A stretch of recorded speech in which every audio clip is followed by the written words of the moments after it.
quand on ne veut pas porter sa mauvaise conscience, alors on ne prend pas sa force.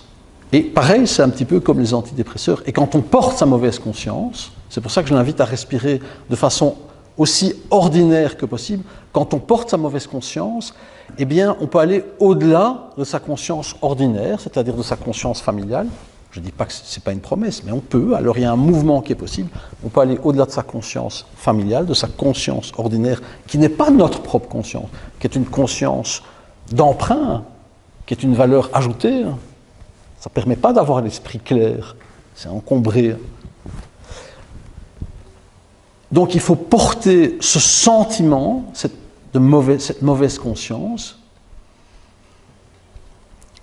et on gagne en force. Quand on le fait, on gagne en force.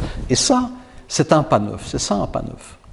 C'est ça un pas neuf. C'est ça, changer de pas de danse. On fait un pas neuf, on porte sa mauvaise conscience. Et c'est inconfortable. C'est sûr, c'est inconfortable parce que la conscience familiale dit, la conscience religieuse, la conscience culturelle dit que tu aideras ton prochain, que tu prends soin de ton frère, de ta sœur, que toutes ces... Légalement, il n'y a aucune obligation. Personne ne peut l'obliger légalement à aider son frère financièrement. Sauf si je me trompe, quoi. Mais je ne pense pas me tromper. Et ça, je trouve que c'est une grande justesse qui est au-delà de nos consciences respectives, relatives. Et ça donne de la force. Pour elle, c'est un bon exercice. C'est vrai. Et le bon exercice, il commence, je le redis, il commence en mettant son attention sur sa respiration pour prendre une respiration aussi ordinaire que possible. Parce que là, elle avait une petite respiration haletante devant son frère, hein, qui vient prendre et toucher cette petite fille qui a mauvaise conscience. Ça vient toucher cette conscience infantile, on parlait de ça ce matin.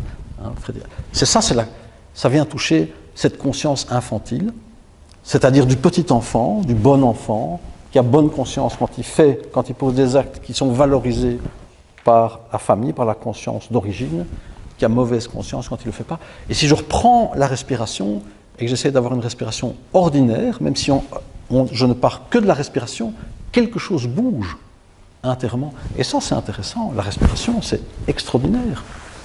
Juste de faire avec ce qui est là, ce qui nous accompagne de notre premier souffle à notre dernier souffle.